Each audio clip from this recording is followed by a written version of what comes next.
Well, some good news for creators and any users of music or sound recordings as the Musical Copyright Society announces the deployment of a usage app.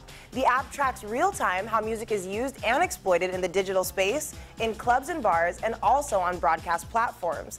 During a webinar with participants including rapper Rugged Man, singer Shay Shay, reggae legend Oritz Williki, and many others, the Copyright Management Organization facilitator from Australia breaks down how royalties are earned. Hear him now. As we know, there's two main copyrights. There's the song, the underlying composition, but then there's the recording when it's taken into a studio or recorded in a material form.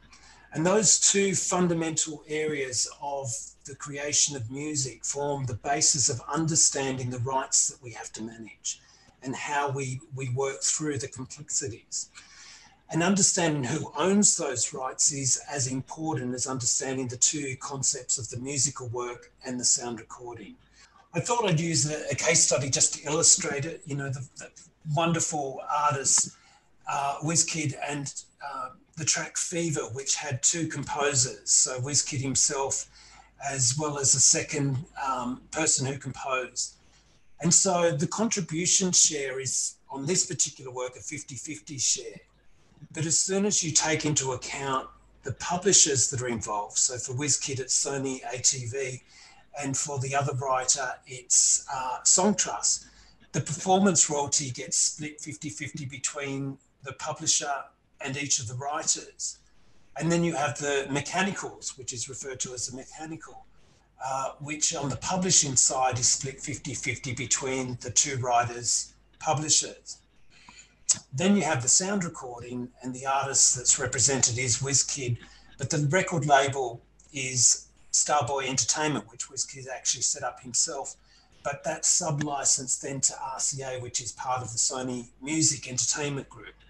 So if you were trying to license this work, you would have to deal with, firstly, RCA, Sony Music, which would probably go back to Starboy Entertainment to try and clear the sound recording. But then you also need to deal with the two publishing interests in this song, Sony ATV and Song Trust, who would then go back to the two writers that they represent. So in terms of clearance and depending on what rights are being asked to be used, there are different ways in which the user has to go about clearing those rights and where the money flows. In the world of Australia, we have only recently taken on the initiative where we're covering both the musical work and the sound recording.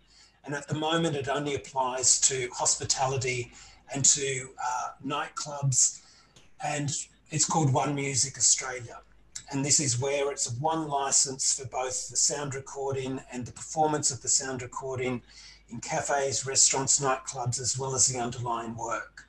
And of course, those different rights are split across the musical work and the sound recording according to sections within our Copyright Act, as it applies in your country with the Nigerian Copyright Act.